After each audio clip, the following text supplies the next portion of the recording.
Labas visiems, čia laida Būti sveikesniam ir šiandien kalbėsime būtent apie tą niam.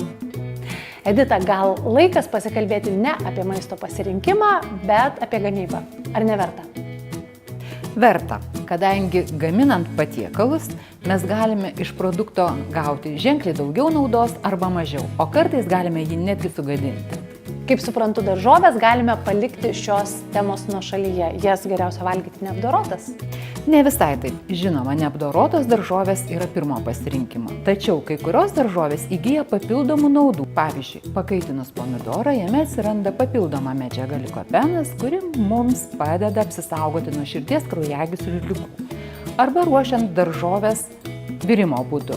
Jeigu mes jas įdėsime į šaltą vandenį, daugiau vitamininių medžiagų neteksime. Jeigu įdėsime į karštą, dalis vitamininių medžiagų bus išsaugotos. Na, o jeigu ruošiame daržovės kepti, tinkamiausia būtų jas gaminti grilyje arba dėti iš karto į kaitintus riebalus. Taip išsaugosime naudingąsias jų savybės. O ar svarbu, kada valgome maistą? Gal galime pasidaryti sriubos iš vakaro ir valgyti kelias dienas? Jeigu norime saugoti maistą ir jį skanauti sekančią dieną, reikėtų jį laikyti šaldytuve.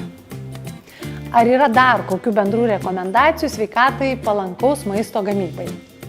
Štai prieš mus išdėliotos yra vištienos. Jos pagamintos skirtingų būdų. Pirmiausia yra garinta, kepta grilyje, kepta orkaitėje su nedideliu riebalų kiekiu ir gruzdinta vištiena.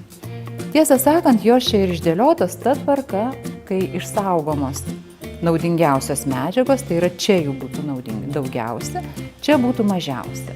Ir kas liūdna, taip gaminant gali atsirasti ir sveikatai nepalankių komponentų. Tad užfiksuojam maisto ruošimo būdai nuo sveikatai palankiausio.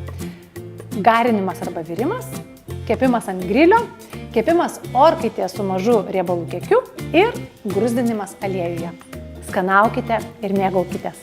Juk gera būti sveikesniam. Parengtas sveikatos mokymo ir ligų prevencijos centro užsakymu.